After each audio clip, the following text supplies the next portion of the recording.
This is Beach Talk Radio. Good morning, Mr. and Mrs. America, and all ships at sea. This is your captain speaking, Mean Gene. Mean Gene. The following will be a test of the ship's whistle, the sonar alarm, the cable alarm, and the atomic attack alarm. Ladies and gentlemen, broadcasting live from the Margaritaville Terrace on Fort Myers Beach, 100 feet from the Gulf of America.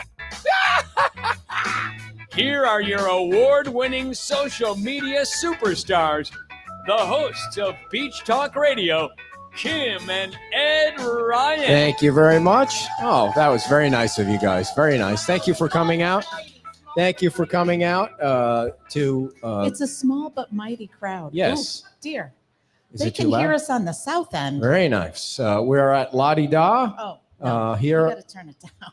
here on Fort Myers Beach at Margaritaville. She's telling me It's to turn it down. Well, it's just there's There an we go. echo. Yeah. Is that better? Yeah. All right. Now your And- ears aren't going to bleed. We obviously we have our first guest lined up, and he's ready to roll. The fire chief, Chief Scott Wirth, is here. So we're gonna save our we're gonna save our story yeah, for I think that's appropriate. yeah. We're gonna save our story for kind of in between. Yeah. Our guests. We had a lovely experience on the bridge yesterday, and Last last night. Apparently, that's why the bridge stayed closed for as long as it stayed closed. And so we'll kind of give you all the details on that. But first, Scott, Chief, how are you?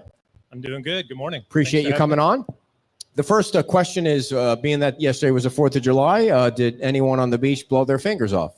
Nobody blew their fingers off. So we were down here. We had crews standing by, and glad to say that everybody was safe. We didn't really have any calls for any fireworks or anything. We had one little brush fire a little later in the evening on the side of the road, but Really? nothing for any kind of traumatic injuries related to the fireworks. A brush fire? On the beach? Not on the beach. Oh, No, okay. It was on Estero Boulevard. It was really small, and I by was- the notes it said it was out. You know, they just wanted our guys to check and make sure. Gotcha. So, You'd think with all the rain lately, it would be impossible. Yeah. So the second question is, how is the new building coming along? fire station. Yes. It's coming good. If you drive down the boulevard, you can see it. It's coming up quickly.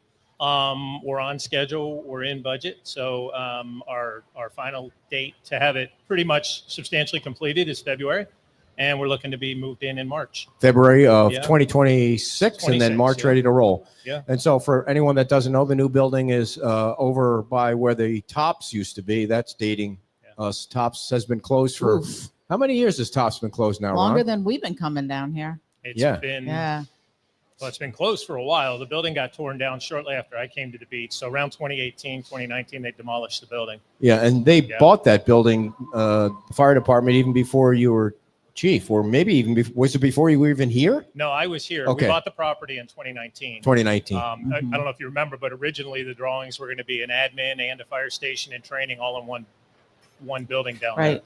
Yeah, and so you So have. what will yeah. be there now when it's in February? What? there. So just the fire station. Okay. So after Hurricane Ian hit, before Ian, when we were shopping for land, it took a pretty good sized piece of land to do a project like that. So there wasn't a lot available. And then after Ian, so much opportunity opened up to revisit the plans. I was always a little nervous about having training in a residential neighborhood. Mm-hmm. So we took the opportunity to split the project and move training, and administration will be over on Main Street in the commercial area. And you have you have one building down on Linnell, Yes, and you had a second building that was Station 31, yes. The original 31 was at Donora and Sterile Boulevard. Mm-hmm. and that was purchased by Mike and Dawn Miller, and they're going to make it a restaurant called Station 31. Very, very nice people. They also obviously own the Sandy Bottom and the Whale, which is coming along nicely. Should be open in the next few months. Mhm. So And it's fire and EMTs, right? You have both. We do. So at Fort Myers Beach, we have firefighters, we have paramedics, and we're one of two departments in the county that transport patients. Fire based. The rest of the 18 fire departments are covered by Lee County EMS. right, and so there's going to also be another building off the bridge. We know you guys have a building down San Carlos, but there's property that the fire district purchased off of Main Street. That's correct. So next to Key West Express, We picked up that piece of property, so we're going to be between Erickson and Jensen and Key West Express.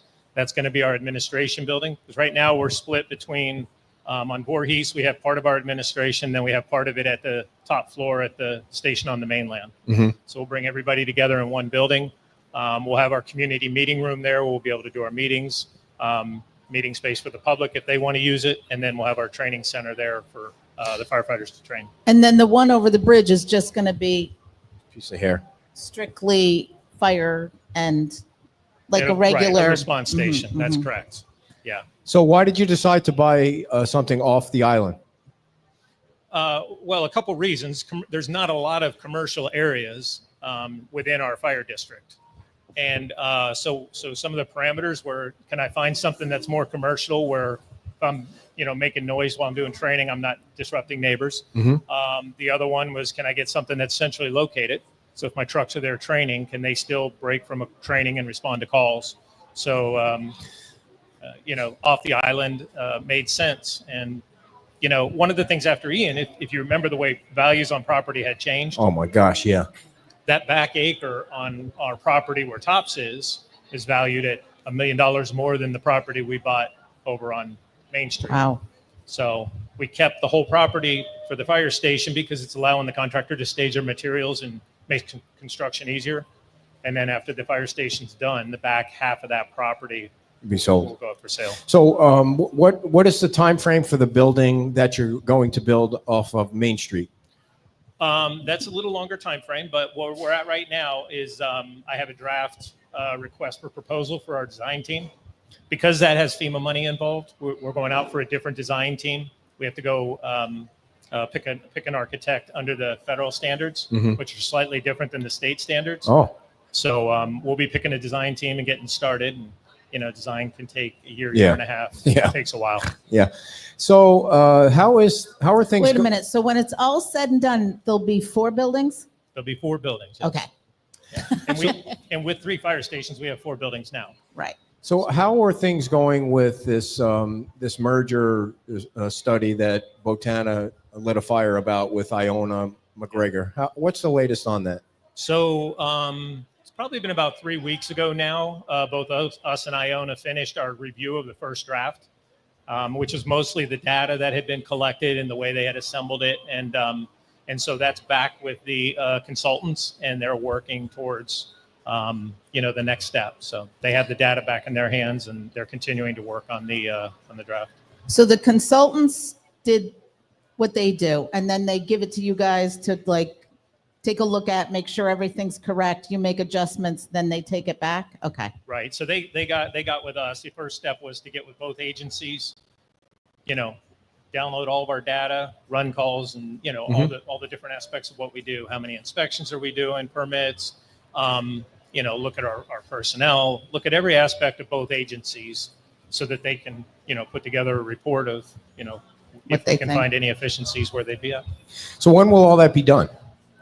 I would expect we're probably about 4 months out. I don't remember what the timeline was, but I feel like it was around August, September. I'm hoping we have that. Okay. Next And, draft, and final draft. what's the final cost going to be to the taxpayers? Because I know the taxpayers, well, you guys have to pay for it. I don't know how you're planning We're to do split. it. Us and Iona are splitting it, but I believe it's right just shy of 40,000 per district. Okay. So it's about And an then $80,000 study. after it's all done, what is the process after that? Because I know Adam wants to get it on the referendum for next year.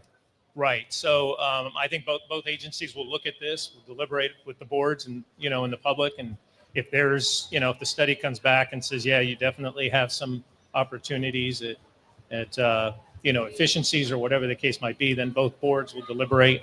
Is it enough to put it in front of the voters? There'll probably be another round of, when that report's ready, some level of putting it in front of the voters and seeing if But you guys if don't- they have an appetite for it. But you guys don't have the final authority on that. The state delegation does, right? I mean, they'll look at your study and they'll decide whether or not your study is even meaningful to them, right? Because they can, The at the end of the day, Yeah, the state has the ability to basically take it from us and Sure. impose it on us.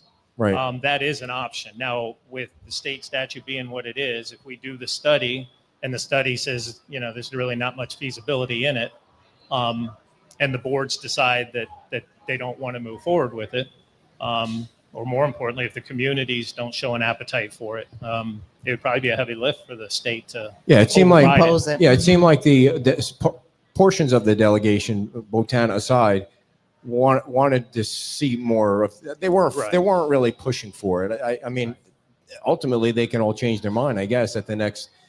The delegation meets at the end of every year-ish, I think. Yeah, they meet ahead of their legislative sessions. Right. Yeah. Okay. So- All right. So obviously there was a lot of news going on with the fire district, and I have to be honest with you, watching the meeting was uncomfortable seeing what was going on, because you recommended that two of the commanders, right, the district commanders, Right. be kind of eliminated. Not the people. You offered the people a chance to take another position with the same pay, Right. but those two positions got eliminated. Now, the fire district board member Ron Fleming is here, and he was the only no vote for that. But can you kind of take us back to why it was even being considered? Sure. So we're 3 stations, and we have every station has a supervisor assigned to it. That supervisor has anywhere from 3 to 5 people assigned to them. So that's kind of our span of control. And then for larger agencies, they often put a next level supervisor in. That's a battalion chief, or in Ron's case, he was a district chief, but it was basically the same role. And so that second level supervisor is basically supervising the first level supervisors. So we got to looking at the different, basically all the jobs. And what we have is our first level supervisors don't need a whole lot of supervision. They're not being written up. They're not having to be actively coached and managed. And most of what that battalion chief position is doing administrative work during the hours of Monday to Friday, 8 to 4. They're dropping off supplies. They're visiting the stations. They're getting, dropping tools to be fixed. They're doing the daily staffing. But then the after hours periods, when you look at that, there's not a lot of call for their services. They're not out running a lot of emergencies. And so we look at that, and then, we look at that in the scheme of internally our department, but then externally, how do we work with the other agencies? So in this whole thing with the merger, we've been talking a lot about automatic aid and how the agencies basically function as one when it comes to responding to emergencies. So where we're at with this position is we have two employment contracts. We have one for the company officers, firefighters, and drivers, and then a second one for the battalion chiefs. And that contract is coming up. It's expiring at the end of July. We have one of the 2 battalion chiefs that's been in the drop for 5 years. So, In the what? In the Drop. Florida retirement system, you can retire, keep working. Oh. And, 5 years. and then you keep working, and your pension payments go into an investment account. Oh, okay. And up to a couple of years ago, that drop was 5 years, and you had to leave. Okay. So when you signed up for the drop, you had that drop dead deadline of 5 more years to work. So that would have been April this year for that one gentleman. But the state did change the rule a couple of years ago and said, okay, it's not 5-year maximum, it's 8-year maximum. Oh, So he has a few more years he can gotcha. go. And the other gentleman has reached full retirement, and he was, he's eligible to retire and whatnot. So that was the reason, timing wise, that we were looking at it. So was the department top heavy in administration? That was kind of the feel I was getting. Too many administrators, not enough. Right. And I know probably some of the guys are watching, but I don't mean it in any negative way. Right. I don't mean it that way. It sounds like I do, but I'm just saying, did you kind of determine that there's too much? Well, let me back up a little. So the battalion chief, they're overseeing the first line supervisors. Now, in company an officer. emergency or Right. in a call, Right. what is their role, and what level? Is there a certain level it has to reach before the battalion person has to come and manage a call? Or Yeah, typically you're talking about structure fire calls where you got multiple units coming, and then the battalion chief will come and they'll set up incident command. Typically, a lot of times they'll assume command, because what happens is on these fires, first off, all of our supervisors are trained to the same level of incident management as our battalion chiefs. okay, Company officers, we're all trained to that same standard. So it's not like that's the only person that's showing up that can do it. So what happens is on a fire, The first unit will show up. They will take in what's going on. And if the battalion chief's not there, then they'll establish command. They'll give assignments to the other trucks coming in, tell the second truck, third truck, here's what I need you to do to support my plan. And then they'll either go to work or they'll stay and keep command until somebody else comes. So, so incident command is really that role, organizing the units. And are they just organizing the Fort Myers Beach units, or you're saying if you need all help? Units coming. Okay. Yeah, all the units coming. So what happens though, so about 3 years ago, when we redid the contract for the battalion chiefs, what we did was we were having overtime to backfill their vacancies. And we were having to force people to come in because people didn't want to volunteer. They had already worked as much as they wanted to work, and we were having to order people or mandatory overtime people to fill that spot. So collectively, I mean, we had been watching the position. We knew what kind of call volume they had and whatnot. So we went to a response model that says when the battalion chief isn't on duty, we'll shut the truck down rather than forcing overtime. When that truck is shut down, we'll put an extra firefighter on the unit, on the fire truck with the senior officer on duty. And that allows that person to step back and establish command when that unit gets on scene. So we've been doing that for about 3 years, and a third of the time, the battalion chief job has been turned off. It's been vacant over the last 3 years. And we weren't seeing any impact to our operations. When we did have calls, they were being handled. And the other thing to keep in mind is that when we get a fire, we have 3 fire engines. We have 2 engines and a ladder truck. So we have 3 vehicles coming, but every working fire gets a minimum of 5. Mm-hmm. It gets 4 engines and a ladder truck. So if we have a working fire out here, we're getting either Iona or Bonita, and most of the time it's Iona because of their proximity.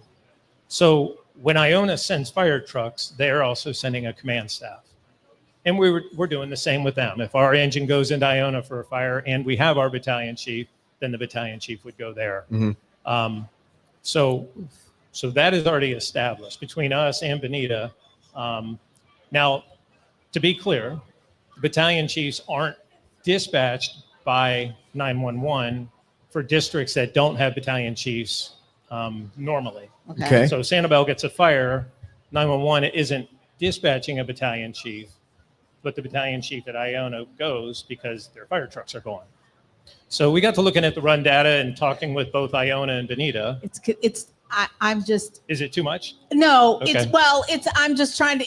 It's in the weeds. Yeah, Trying to process yes, it. Yes. Yeah. So yes. I guess It's not that your explanation is bad. It's that it is. There's a lot of I moving feel parts. like we need a whiteboard here to be like, So John to Magnet. make it simple for people like me, is what she's saying.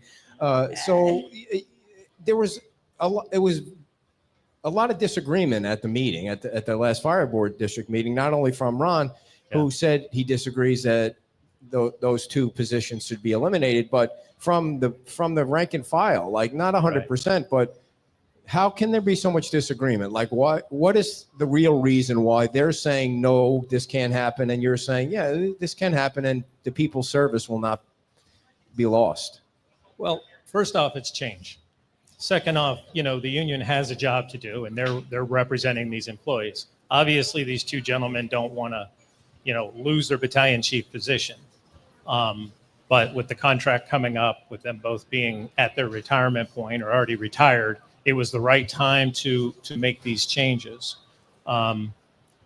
So, I mean, obviously the guys aren't happy about this change, but there's not a dispute over the call volume and stuff like that. Right. Yeah. There's no dispute over so- the data, is what you're saying. It's not an easy decision to make. No. I mean, and I talked about it at the board meeting because Commissioner Fleming and I had a lot of conversations about this, and with his background, in Dayton, Ohio, he had 2 chiefs managing a city of 57 square miles.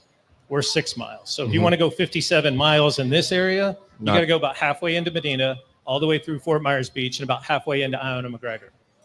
So each of those chiefs was managing at least 6. I think he said more than that when he was working, at least 6 houses. And some of those houses had 2 supervisors in it. Right. So They were doing regional hazmat. They had interstates. They had So you're saying train way rails. bigger, Much way more bigger. complex operations. So how do Well, let me just say, and I might get this wrong because, again, it was in the weeds. I heard one of the gentlemen get up and say something to the effect like, well, if Iona McGregor or Benita has their own fire thing going on, they're not going to send somebody to help you guys. And so then what would happen in that case if there wasn't a chief, Right. So what happens is, again, part a of the battalion chief, sorry. right. Part of the countywide system is when we have a fire out here or Iona has a fire, we all have what's called MAC coverage, minimum acceptable coverage. And automatically dispatch starts moving other units from outside the area Okay. into backfill stations. So that happens automatically. Now, if we're working a fire out here and a second fire comes in, obviously we're not going to have a battalion chief either. So that's a real scenario, but it just doesn't happen that often. The other thing to keep in mind is that even though we're all responding from home, there's always one of us administrative chiefs that's on call. So we take a week at a time. We call it our duty chief rotation. So we have that backup. Now, again, working the countywide system, if a second alarm happens where we're calling for more units, the county also has a standing incident management team on call for larger events. So there's redundancy in the system. Okay. You know, in the way this goes. And like I said, And that's sort of the justification Yeah. for that there's enough redundancy to cover these two positions. yeah. And the that's people that case. are in those positions are going to still keep their pay and Yes. they just won't have the title. They'll keep their pay. They'll keep Right. a job. It'll be just a different title. Is that Right. correct? So, Okay. so they promoted from the captain position to battalion chief, and they'll be stepping back into the captain position. With but- the battalion chief's pay.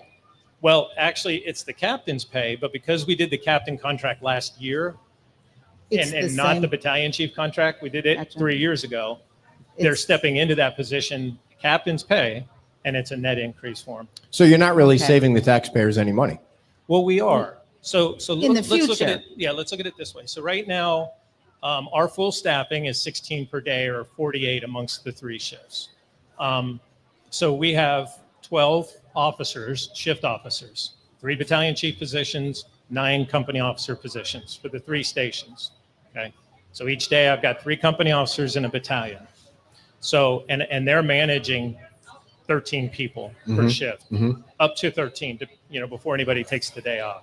So now what I'm going to do is when we stop with the battalion chief position, I'm going to add a firefighter position to keep the staffing at 16. So the response force going to your call is going to be the same head count, but I'm going to have 3 officers all trained in incident management instead of having 4 officers. So, and I'll have an extra worker to keep those numbers up. So, and replacing the battalion chiefs with the 3 firefighters. And I'm also going to bring in a 40-hour civilian that can do that running around and taking stuff to the repair shop and deliver supplies and stuff like that. It still ends up So being the about difference in pay between the one battalion chief position and the extra And the firefighter yeah, is the savings. it's that, the savings. Okay. It's about 200,000. Some of the things that have been said is that the service is going to be diminished. Yeah. Is that true? It's not true. It's a different service, but like I said, we're keeping the same head count. Here's the easiest way to summarize this. Thank you. For 3 years, let me back up. So if you look at departments that are our size and complexity around the county, there's about 10 of us. 2 of us have battalion chiefs, that second level supervisor, us and Tice. The other 8 departments do not have a second level supervisor. They only have their company officers, and then their staff is coming in if there's, a fire or something after hours.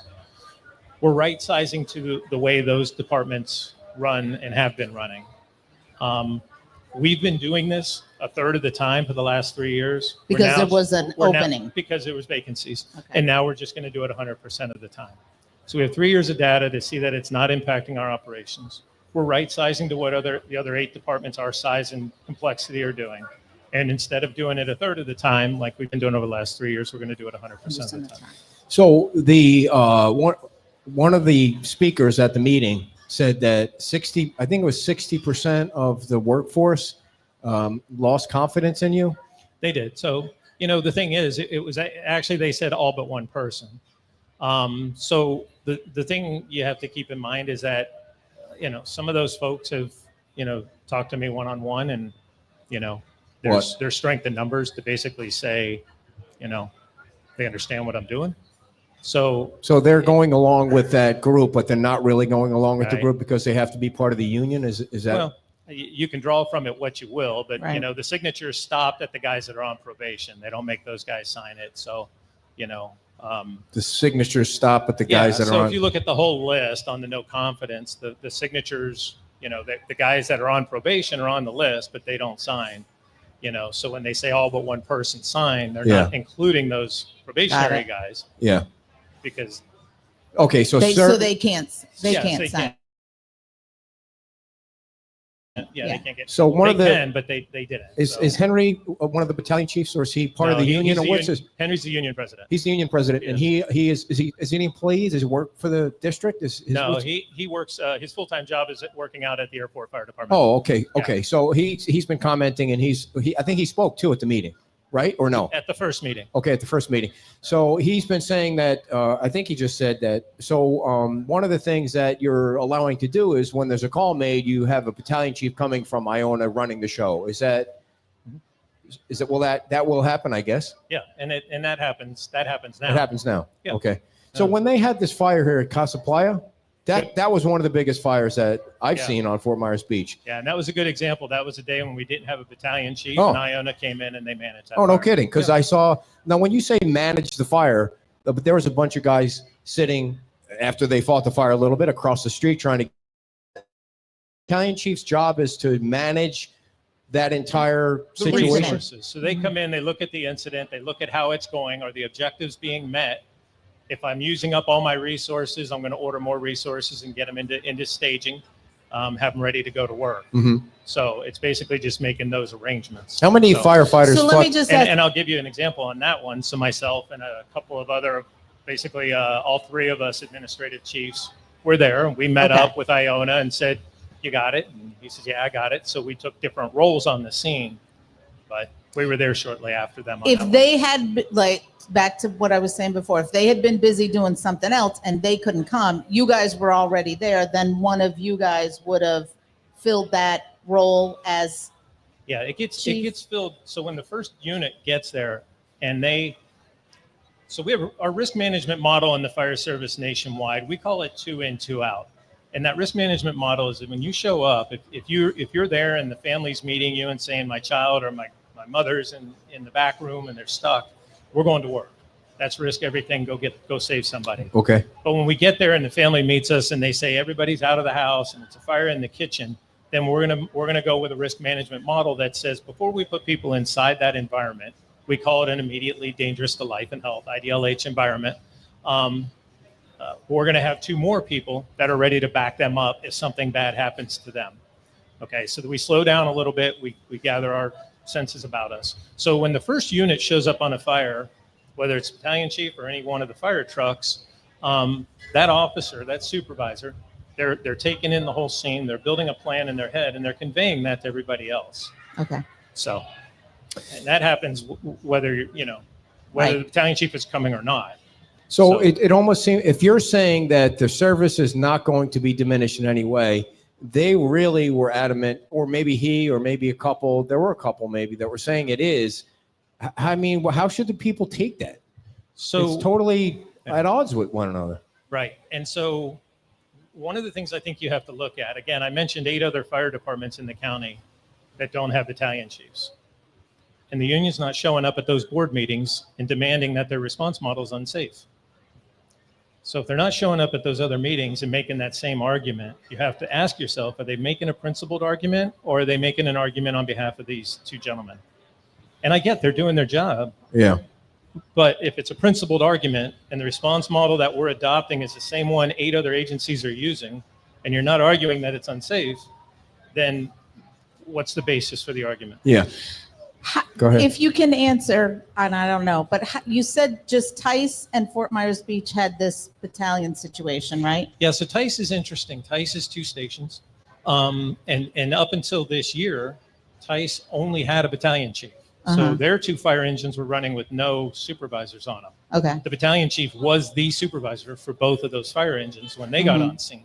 This year, they have put supervisors on their engines, and now they have a battalion chief. How did it come to be, do you know, that they got them here when they didn't have them elsewhere, like originally? So Fort Myers Beach has had battalion chiefs for about 20 years. It's not like it's been here since 1949. So it's been about 20 years. Okay. And how that happened at the time, I don't know. Okay. I've only been here Okay. since 17. So Okay. how is it for you? Like, do you walk into one of the fire stations? Do you do that a lot? Every now and then. Lately, I haven't been going to the fire stations because I've been letting everybody, I mean, have their space. how would that go if you went into the fire station now? Oh, I think everybody would be professional. Okay, Yeah. gotcha. Yeah. But you know the difference between if people are happy and not happy. So Is the staff happy? not right now, not with me. I mean, but overall, is the morale good? I think so. Okay. I think so. Almost on cue. We have. Right. It's, right. What's going on out there? It's like a prop with the ambulance going So by. Ron, can I ask you to come up for a second, please? Come on, Ron. What do you mean no? How dare you? You never say no. Get over here. What's wrong with you, Mister? I guess I just want to get your point of view real quick. If you could take that microphone and stand next to the chief. I mean, you guys have been totally professional about it. You used to have a disagreement. So, Ron, why did you vote no? Why do you think that position should stay? I have a different. You're good. Okay. I have a different explanation of what they do, and this is much simpler. Everybody knows Get landscapers. close. We all have landscapers. So when landscapers show up, let's say there's 10 of them. Yeah. And this guy cuts the grass, this guy blows the stuff. Everybody has a job to do. But there's there's a foreman. Think of a battalion chief as a foreman. But it sounds like from the explanation, there will be somebody in that role, just not that specific. Are you worried that there won't be adequate service when a call's made or not? No, the fire trucks are going to get there. Yeah. But if they're, and chief says that everybody's trained to be a battalion chief level. Yeah. Well, I totally disagree. Okay. Now,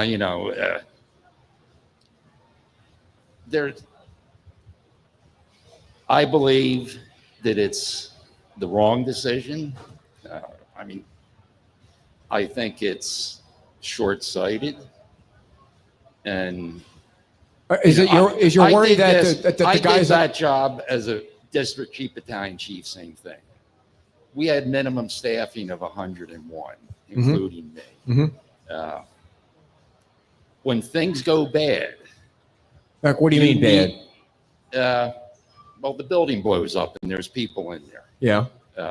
firefighters, Yeah. or there's a backdraft, which is when it blows up, basically. Yeah. I did this for more than 20 years. But in a much bigger city. Yes. So is But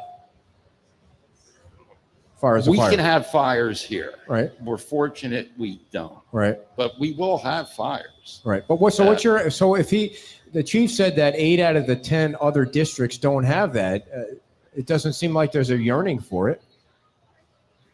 I'm not concerned about those other Okay, districts. I'm concerned about the residents and the visitors and the firefighters of the Fort Myers Beach Fire. So are you worried that service is not going to be provided adequately or not? No, I won't say that, but I Okay. do believe without an on-scene commander waiting for Iona. McGregor, it makes I believe it makes us look like a second-rate fire department. Our ISO rating will probably increase. What does that mean? It's your insurance rating. The lower the number, the better your department is. There's a handful of ones in the country. Just because of this change? It's very possible. Okay. And there's documentation that I can show. But the other We're 8, currently at 2. yeah. And we'll probably go to a 3. Now, that's what insurance ratings, how they base what your rates are. The lower the number, Okay. I mean, fire insurance. But so is your concern expensive. is that people will be running around like ants, not knowing what to do when they get to a fire because they don't have a No, battalion. there won't be anybody on the outside keeping track of everything. But it sounds like to me that there will be. Eventually. Yeah. Okay. So let me ask, if the merger that we were talking about earlier, wouldn't that kind of consolidate things and make it Well, as similar? far as the merger is concerned, what Botana wants to do now is he gets Estero Island Yeah. for Bonita, Bonita. and Iona Gets Fort Myers Beach. Everything over there. Do they? It's a flat out money grab. Right. It's okay. a money grab. Botana, our mansions But on would that Estero change the Boulevard. staffing? We're Would getting that off the change topic the a little bit. staffing? We know how you feel You about bought that. them No, all. I She did. know, but would that I change didn't. the staffing to achieve that more fiscal, whatever you want to call it? It's not going to save a nickel. The only way you save money is close a firehouse. Yeah. In North Collier. Well, and no one's and- suggesting that. No, but if you want to save money, you have to close the station. Bonita and North Collier have stations a mile apart. On a clear day, they can wave to each other. Merge those 2 districts. Okay. Mhm. Close we're a getting fire. we're getting off the topic, dear. Okay. So you have confidence in the chief, right? Yes. Okay. On this decision, I think he's incorrect. Right. Yeah, no. Okay. And I mean, everything I'm saying today, I you said said at it, our yeah. board. And you guys have made that clear. For Right. anyone that doesn't know, Ron is a fire district board member, and he voted against the change. The other four, right? It's 5. Yeah. The other 4 voted for the change. So, okay, thanks, Ron. I just wanted All to right. Yeah. get your Thank you. opinion. Any follow up on any of that Any that you rebuttal? want to? Not rebuttal, No, but I think we covered it pretty good. But Kim, you brought up a good point. If you looked at the departments that, if we were all a Merge. countywide department, yeah, you would probably, you have a battalion chief that's right there on Pine Ridge Road. You have one right on Bonita Beach Road. So would there be a third one in this, 57-mile area like Ron covered in Dayton? Would there be a need for a third one? And I don't know that there would be. So, and just, I didn't get to finish this on the calls, and I think this is important. So when I was talking with Iona and talking with Bonita and, and just making sure that they're comfortable doing it the way they're doing it, we have to realize that even though we're a small agency, we're a net donor of services to the Iona community.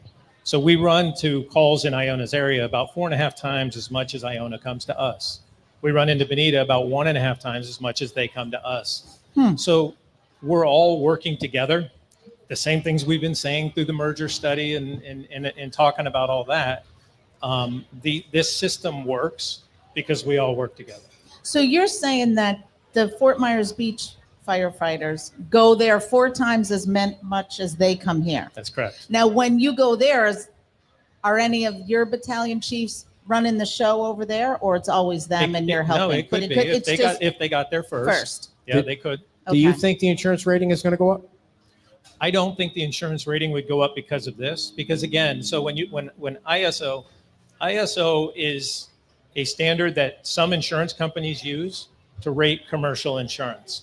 Now, when you have the ISO classes, Yeah. and they tell you how they look at your agency and they rate you and the equipment and your response and all that, they can't tell you what insurance companies use their model and which ones don't. Okay. Most of the insurance companies that call us for information when they're rating something, they want to know how far away the fire hydrants are. And so, yes, the insurance ISO exists.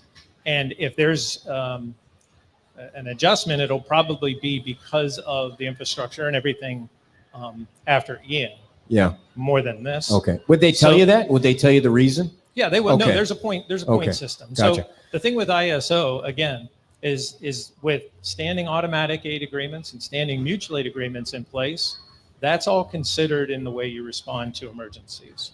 So, like I said, we have a standing countywide system and we all operate it to the benefit of the communities that we serve. Somebody said And that. I just want to, Holy moly, dear, I you know. are monopolizing this whole I show am today. not. God, I I don't get am any not. questions in. the decision has been made, but it sounded from when I was watching the replay that if it's been made for now, but if things Change. don't go well, it can be changed. Yeah. I mean, Sure. it's always up It's not for permanent. Like I said, we've been running this response model for Mhm. 3 years. And if something changes and we see data in the future that says it's not working, then we'll back up and we'll change. I mean, that's my job. So I want to make sure that this information is clarified. Somebody said there's a $37 million surplus at the fire district, which is not correct. You have contingency budgets right? Is 37 million the Right. correct number? We have reserves. Reserves. We have reserves. And when you see 37 million, understand 12 million of it is for the fire station. You know, we have money that we've been saving for the admin building. Yeah. And then we have millage sustainment. We have a couple other reserve accounts. Yeah, and you So need the to total have budget, reserves. it's not 37 million in reserves. The total budget is 37 million, Gotcha. including what we spend each year to operate. Yeah, and I think So- most municipalities have discovered they need a reserve account Yeah. in case a storm comes through, and we You know, need to.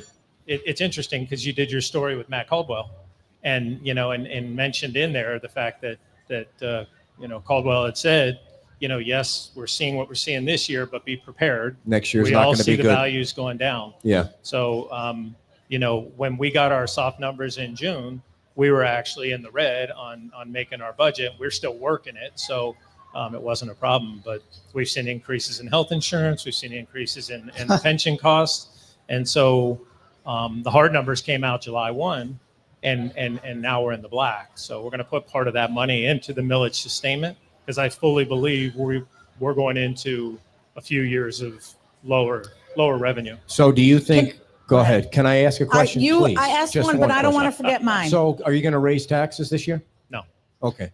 Okay, well, that was quick. With the new building going on, with all the new buildings that will be going up, Mhm.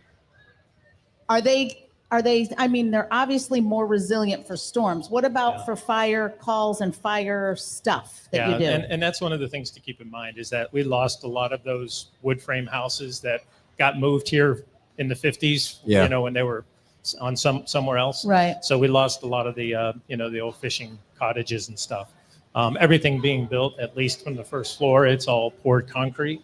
New building construction standards. I mean, you got your fire resistant buildings. Now, the products inside are all petroleum products. Every synthetic product we have is some form of petroleum. So fires, they do burn hotter. Yeah. Can you put one last thing to rest? Because some people get on our page and say stupid things. And one of I shouldn't say this is stupid, but the question, it kind of is. You can't get to a 17-story building with a ladder. Then no matter where, No. that's not the way it works. So No. that question has come up, like, why allow them to build it? Because your ladder can't get up high enough. Yeah. There's probably condos on the south end that you can't reach with a ladder. Yeah, so typical ladder truck in the United States tops out at about 130 feet. And with the different levels and how close you can get to it, you got to be positioned exactly right. You got to be at the exact Oh my God. maximum I angle. can't imagine walking up that You can ladder. get about 8 stories out of a ladder truck. Yeah. And so that's one of the things we call them high rises and mid rises. But at some point, the building codes, the fire codes take over. And that's why you have the alarm systems. That's why you have the sprinklers. That's why they're compartmentalized with fire resistive walls and dividers, is to minimize the size of the fires in these buildings. Yeah. So for those reasons, the high-rise building, we know we have to access those fires from internally. So you said 130 feet? Typically, it only goes up to about 105. 105 There's feet. a couple companies that are making something a little longer. Well, what's that? You go over to Europe and you can get 250, 300-foot ladders, and they don't look And, stable. and they're climbing all the way No, up thank there you. to get. Most of the time, they're riding How in, high in is the the bucket. bridge? How high is the Oh. bridge? I'm afraid to walk over the I'd be bridge. How high is that Oh, bridge? No way. Yeah. So, and that building, that Seagate building's what? It's going to be 7,000 feet. I mean, that's going to be way up there. It's going to be so big. I'm just kidding. Yeah. So, any final thoughts for the residents about the fire district, the fire service, the service No. being provided? I think the big thing is that when you're seeing information, just realize that we've got highly qualified people.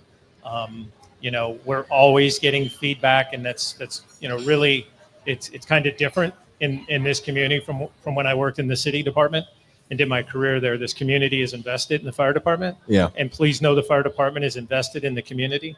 Our folks go, we're always getting that feedback that they're professional, they're courteous. And we're here and we're serving. It's not going to change. Big hand for Fire Chief Scott Wirth, everybody. Thanks for coming by, Chief. We appreciate it. Thanks for having Have me. a great Appreciate you guys. Saturday and Sunday. I keep thinking today is Sunday because yesterday just seemed like so long. We appreciate it. We're going to talk to the manager of Badass Coffee, right? And a brand new location. But first, I want to tell you about a couple of our sponsors. And by the way, thank you to Michael Stewart, PE, for sponsoring our fireworks presentation last night at the Terrace on Margaritaville.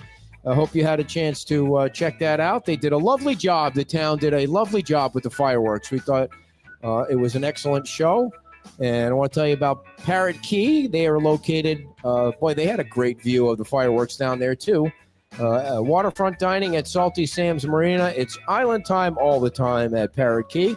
They have Sunday brunch from 9 a.m. to noon featuring Monster Marys, bottomless mimosas, and lobster eggs. Twin lobster tails on Sunday. That's tomorrow, everybody, not today. And you can check them out online at myparrotkey.com. That's myparrotkey.com. And also, our other sponsor for today is the Island Pancake House. Please go down to the Sea Great Plaza when you have a chance and visit the Island Pancake House. Brian and Stacy are the owners, and you'll see Brian behind the counter whipping up the eggs and Stacy at the front door. They're open 7 days a week, 7:30 to 2 o'clock. And they are willing to stay open longer. And they have a full bar. And, whiskey and pancakes, that's some combination here on Fort Myers Beach. Whiskey and pancakes. Maybe they have that new Corona Sun beer. Have you guys tried that new Corona Sun beer? Man, that tastes good. They were sampling that at the La Ola birthday party last weekend, but they don't have it here yet or at Publix. So maybe they were only selling samples of it. Bet you thought I lost my place. The Island Pancake House, locally owned and operated over in the Sea Great Plaza. You can check them out on the Facebook also. So stop on down to see the Island Pancake House. Ladies and gentlemen, there's a new business open. We love the new businesses opening, like the Beach Bar yesterday. They had a nice big crowd for the Beach Bar. And earlier in the week, Badass Coffee opened up in the Santini Plaza. And this is Jason. Oh, he brought some nice merch. Wow. Thank you, Jason. Jason is the manager, number three. That's good. And you'll have that to is notice, number 3. I cut it off by That's accident. it. Thank you for the merch. How are you? I am well. Thank you very much for having me. Good morning, Fort Myers Beach. Yes. So who is Jason? Where did you come from?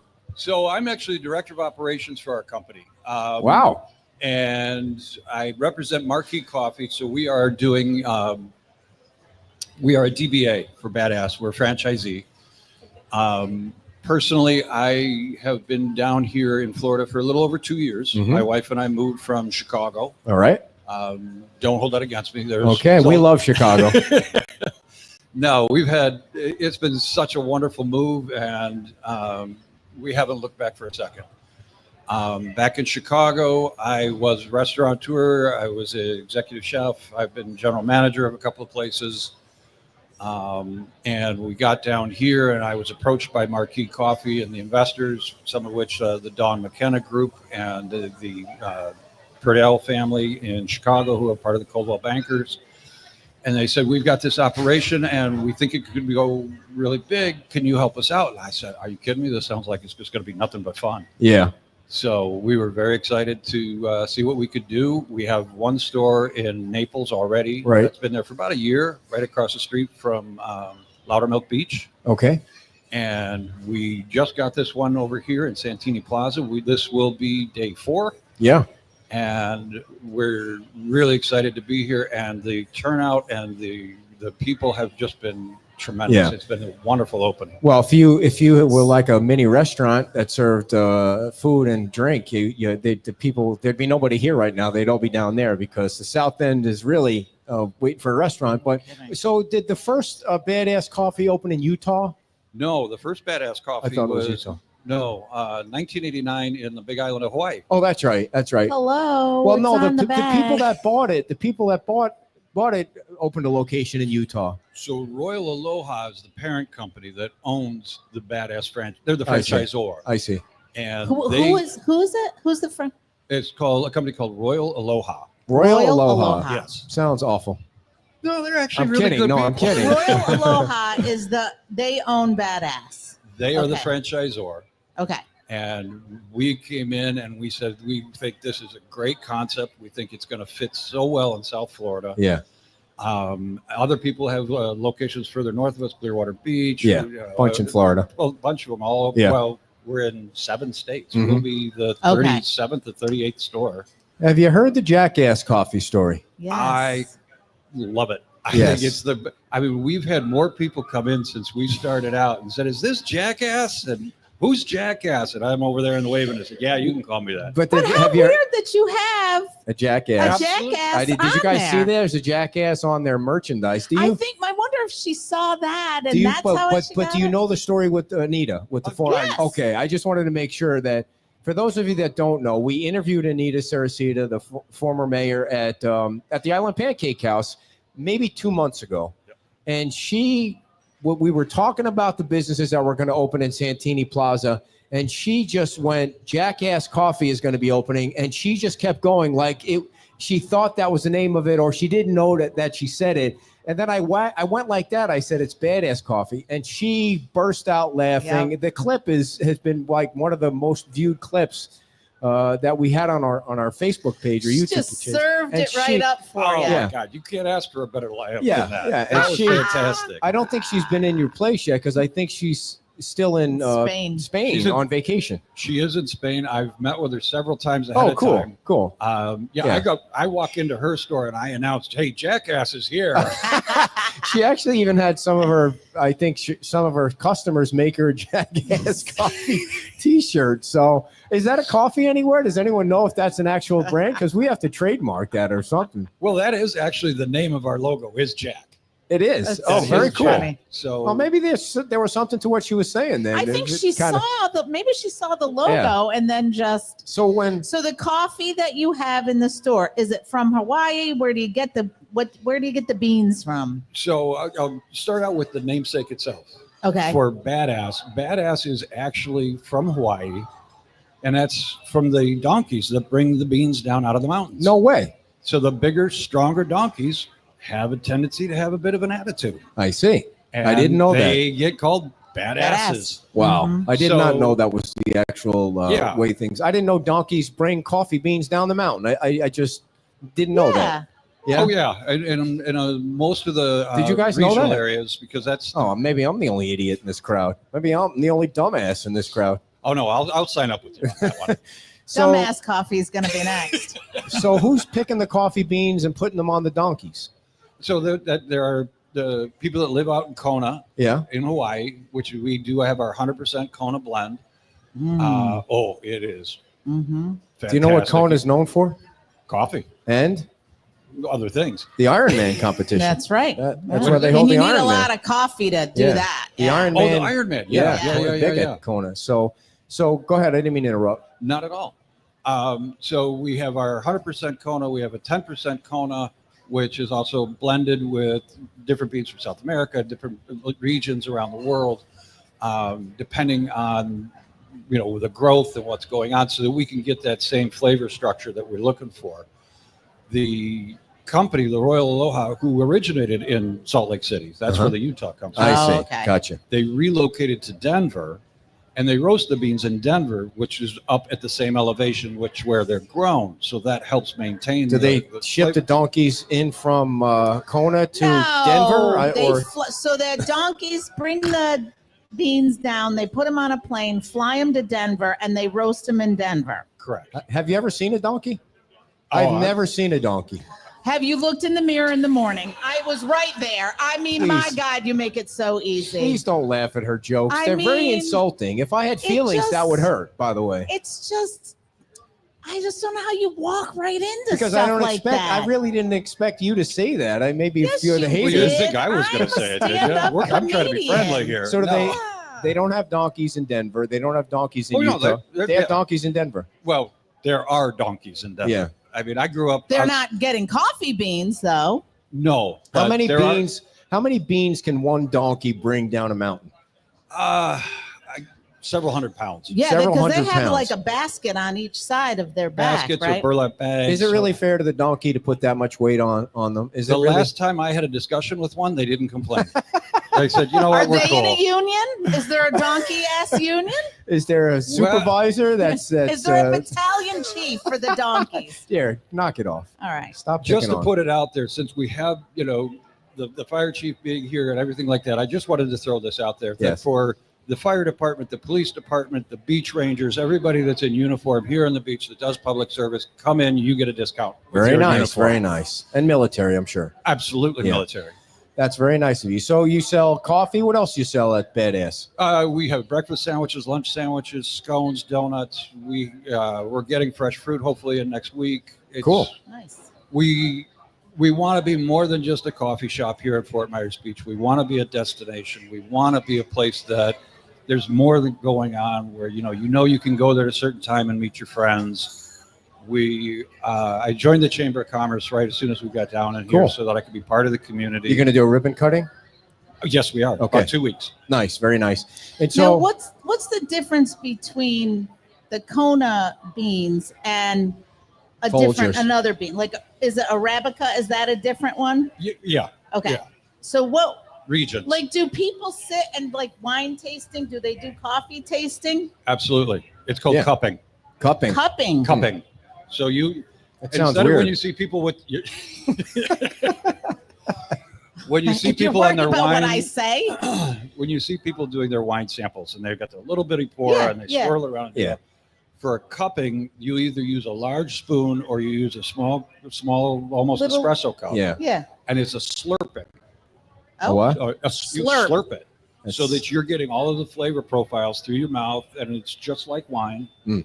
And I didn't know that. It can be that complex. There are people Wow. out there that are really connoisseurs of coffee. Is there YouTube videos to explain how to slurp? Oh, in well, Yeah. infinite. So Yeah, there's plenty. I complex coffee, not Every- your thing. every morning when I get up, I have 2 cups of coffee. Like Oh, it's it's the disgusting. grossest coffee. Like it's Folgers from because she shops her Okay. coffee at the Goodwill, so she buys the No, I cheapest do coffee not. she can get. I do not. I do like good coffee. Yeah. But when he makes a pot of coffee, of Folgers, he uses like 5 cups, and then he puts in this much water, and It's- it I comes like strong out. coffee. It's like But it tastes disgusting, and I don't think it's because it's strong. I think it's because it's Folgers. Like, no, don't. Did you bring any coffee? Is there any coffee in the merch bags? I showed up on a We gotta- motorcycle.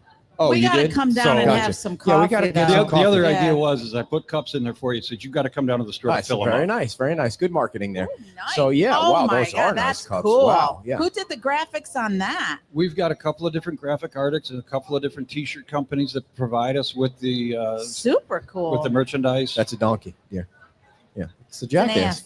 It's an ass. That's So, Jack. so you sell coffee by the cup. You sell by the bag. You sell. Yes, we do. You sell We the. sell it by the bean. We have bags full, regular bean, also ground. If we'll grind them for you there at the store. Cool. I got to get a bag just to try something different. Like, come on But down. you We'll take- don't have a developed No, palate, so I need you're to gonna slurp it now. drink I need to it, slurp it. and you're gonna be like, it's gonna be wasted on you. So, what else do you want people to know about Badass Coffee down there? What are the hours? What are the days? We're open 7 days a week. 7 we open days. 7 o'clock in the morning. We close at 5. Okay. We are in the midst of. We're in for permit. We're having a mural painted on our south wall. Inside, very nice. Outside. Oh, outside the wall. Outside. That is going to be very similar to the 50s, 60s style postcards of Florida. So it's going to Wow. be Fort Wow. Myers Beach. Because you guys are on the end unit, the very We're- end unit. we're So the it's going to very be on. south end cap of it. Cool. So you've got Surf Style at one end. We have Island Liquors that's in there, Ace Hardware that's in there. We've got the Two Ladies Boutiques. My understanding is there's New York Pasta and Pizza coming. South Mhm. Beach is coming. We've heard about the pizza place. Is it any closer to of opening? They're still in construction. Yeah. What about South Beach? What are you hearing about that? Same thing, still in construction. Yeah. So Maybe you could get with the Darn. liquor store and get some Kahlua and make some coffee drinks. We have already talked about putting something together Ding, where we ding, would ding, do ding. uh, ding ding. All right. espresso martinis. We can do mixers. I have put it out there, and I will hold to this: that if somebody goes to the liquor store and comes down to me, I will put it in a larger cup so they can top off. Nice. You guys have very chic setup. It's very nice and modern. The way you have the setup. It's very bright. Well, we've got a beautiful view. Yeah. It's all windows on the western exposure. You can't miss it. There's a 1973 Volkswagen Samba 23 window surfer van parked right out in front. Really? Cool. Is that yours? It's mine. Wow. And it says badass all over it. Right. It's got surfboards on it. You got to send me a picture of that. You sent me some pictures, but I I don't did. think you sent me a picture of the car. Really? I thought I don't think so. I will get it too. Yeah, I definitely want to see that. And that van is actually 100% equipped coffee truck. We have an espresso machine on there. So you can go on location. I got a lithium batteries that'll run it for 10 hours. Wow. It is set We up and got ready this to go. mullet festival coming up August 1st to the 3rd. You should bring that thing down here. That'd be Do cool. my best to Yeah, be part that'd of be- that. What was it? Oh, do you have free Wi-Fi like that other goofy place Yes, has? yeah. That place is going downhill fast. They're closing locations all over the place. What's that? The Starbucks place. Very uppity. That's why. Starbucks. I think it's very uppity. Don't Have you? you been into a Starbucks lately? The last Ollie Frazier fight. Okay. I won't speak bad about anybody. Yeah. Starbucks has got. Neither will I. Well, it doesn't matter. I mean, Starbucks. The last thing I read about Starbucks was that they should be also considered not just a coffee store, but an international banker because they have over $1 billion Yeah. in gift cards and money that's on their app globally. Wow. I was reading something about they were closing locations or the morale was really bad. And then now some of the feedback they got from the customers were they had putting more seats back in. Like for some reason they took seats out. Now they're putting more seats back in. And it's like people would go to those places to hang out. Yeah, they hang To out, loiter. okay. Yeah. Which is fine. I guess. So when I've gone to the other places, I feel like it's such an overwhelming choice of coffee. So I go in there, I'm like, I just want a regular cup of coffee with cream. Not with Now, so what do you have? Do you have 50 million choices? Do you keep it pretty simple? I'll put it in these terms. Yeah. You can come in and offer a coffee with cream and you will get a coffee with cream and there's no fancy magic words. It's small, medium, large. I mean, I sort of feel like way. embarrassed, like I should be offering a mocha, a latte Americana. Yeah, what is the frizzy longest coffee bazoo drink? is. What is the longest coffee drink at Badass Coffee that you could get? So the one that takes the most time to produce? No, the one that takes the longest for you to say. Like if somebody, you know what he's saying, like some of them have. We don't have really. I want a chai latte, separate- oat milk, hold Yeah. this. I want With you whipped know. cream. we can do all that. Oh, you But can. you don't Yeah. offer. It's not like a All okay. right. But it's a full service coffee store shop that yes, we have all the oat milks, we have the coconut milk, we have all of the different mixes that you want to put in there. We have smoothies, we have the frozen drinks, we have Wow. all of those things. But we have it set up so it's not intimidating. You don't feel silly going in there. You can Thank look you. up. The kids Yeah. that I got working in there They're are super just nice. Yeah. fantastic, and they Yeah. know the product, and they'll walk you through anything that you want. So Jan is works at the Islander with Anita. She's also married to Ron, and she's a big part of the library. And I could list her resume. It would take me forever. She asked about the Jackass Coffee. I mean, there's got to be we got to come down there and do a show with Anita and have her wear like a Jackass mask and the whole.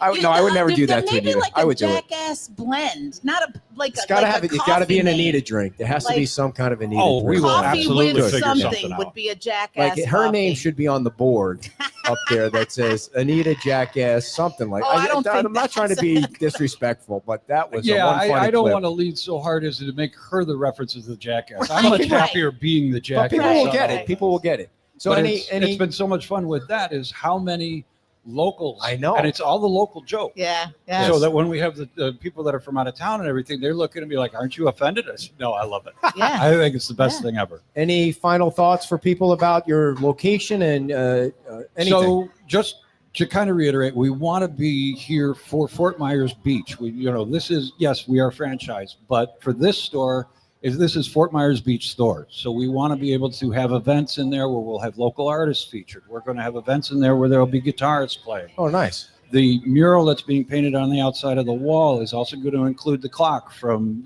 Times Square here. Thank There. you. I'm learning my way around. It's all right.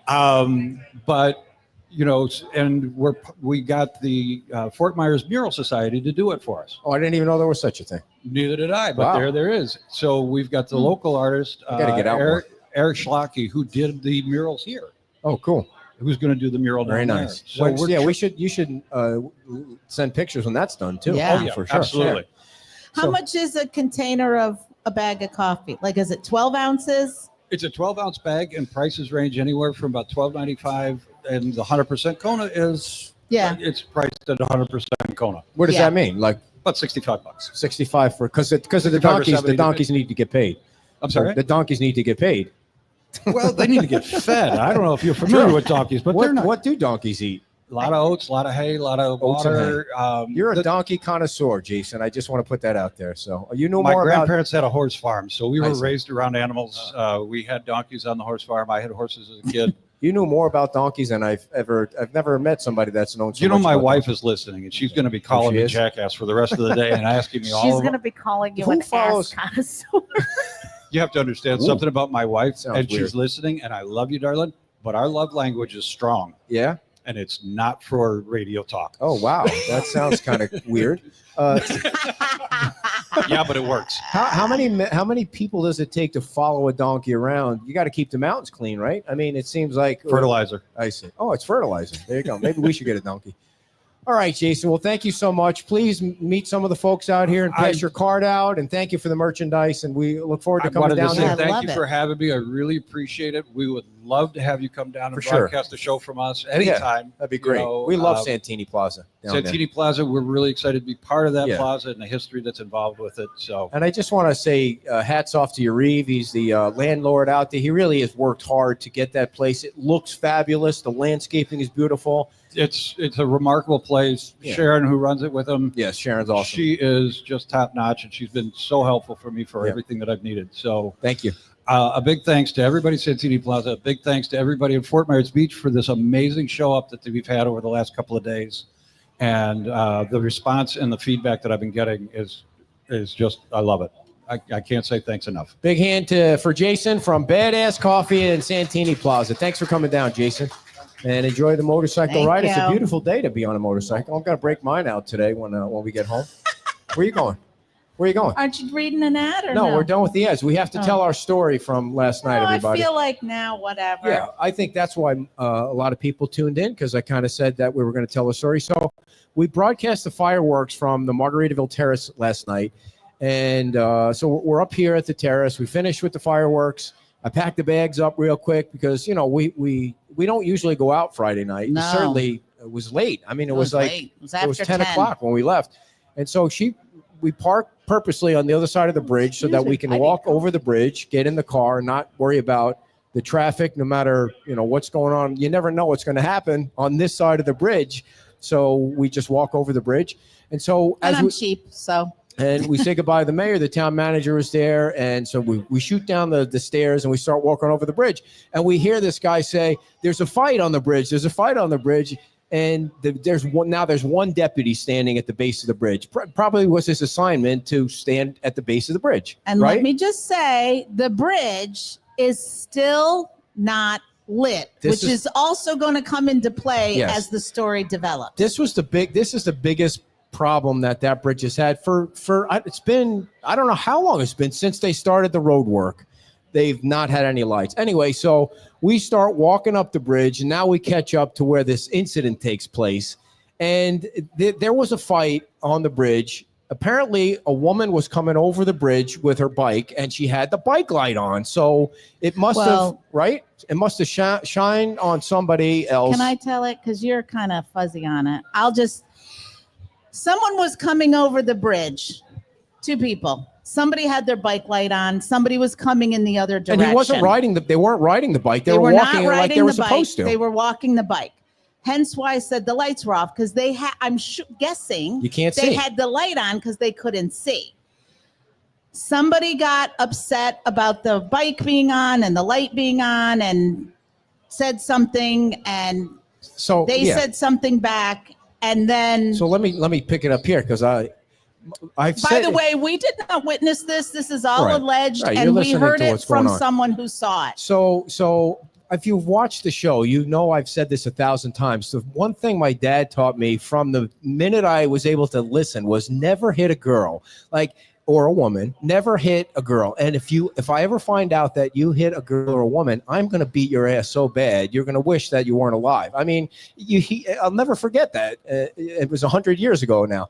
So we get up to the part where there's a fight going on, and all you hear this guy saying to the deputy is, "She hit me first. She hit me first. She hit me first." And I'm like, wait a second. Well, so what happened was she must first of all, she's sitting on the edge. I won't tell the story. Let me just turn it back over to you. Of the bridge, and she's got ice on her head, right? She's alert, and she's like, I'm okay, and she got ice on her head, and she pulls it off.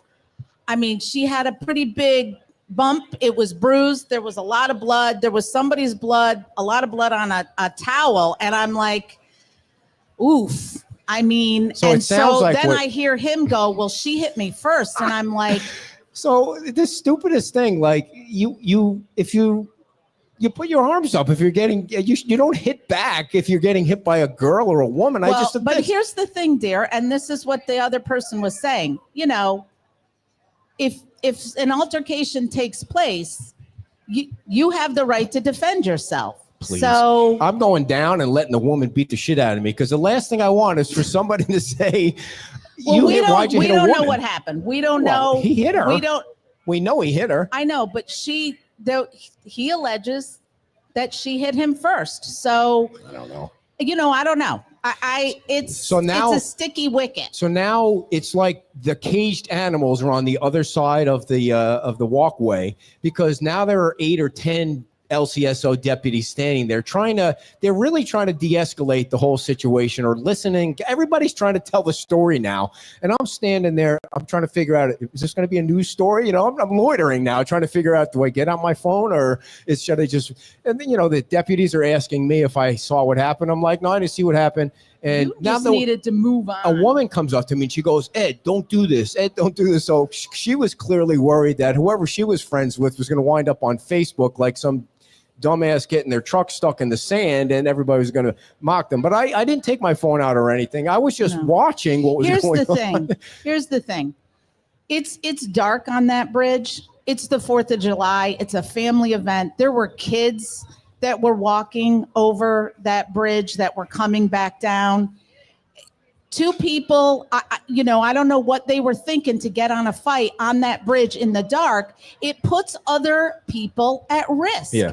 Anybody could have gotten pushed and shoved and gotten hurt, or God forbid, gone over the bridge. So please, fix the lights. Don't fight. But if you're going to fight, don't fight on the bridge. And somebody put some lights up. I don't know why they can't put those big construction lights up. At least for the 4th of July. When there's an event, put up construction lights so that it can be safe for people to be going over that bridge. Well, especially on a night like 4th of July, when there's going to be a ton more of foot traffic.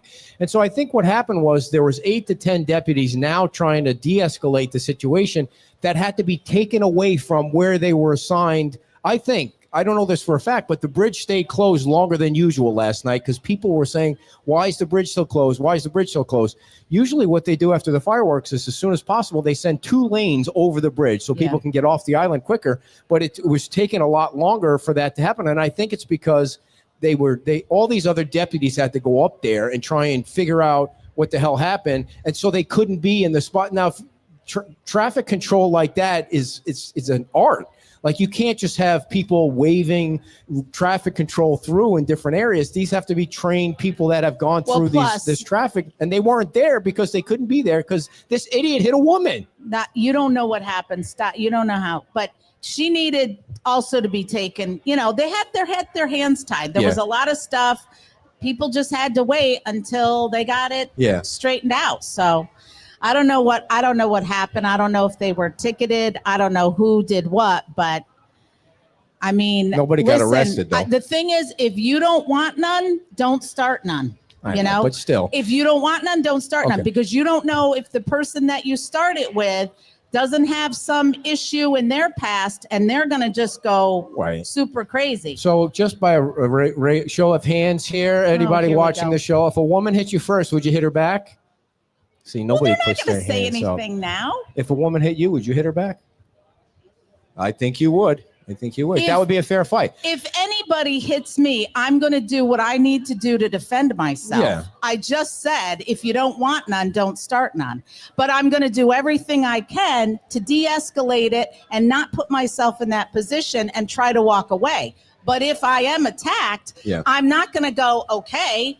And I think the chief was saying before the show that they did have to dispatch an ambulance up there or somebody to go up there and look quick. So that was another reason that the whole thing got delayed. But and I just want to say thank you to the fire department and thank you to the sheriff's deputies.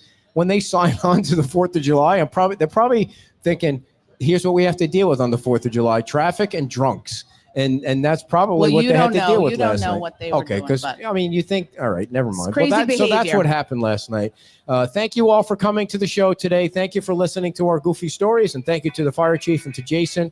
And we appreciate you. We'll see you tomorrow at 10 o'clock at the Wahoo Willie's for Sunday brunch with the mayor. Thank you all. Have a great Saturday. Enjoy the weather. Bye-bye. Thank you. Thank you. All righty.